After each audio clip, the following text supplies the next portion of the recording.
हस्बी रब्बी जल्लल्लाह माफी कल्बी गैरुल्लाह नूर मोहम्मद सल्लल्लाह ला इलाहा इल्लल्लाह।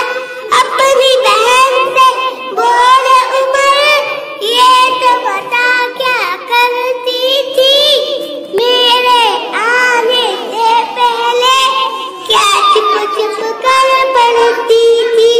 बहन ने जब कुरान पढ़ा सुन के कलाम पाक खुदा दिल माँ का बैर उठा ला इलाहा इल्लल्लाह।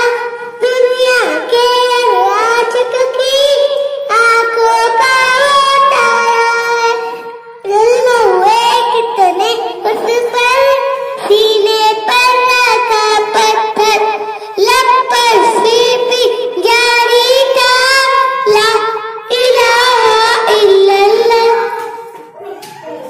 Most welcome.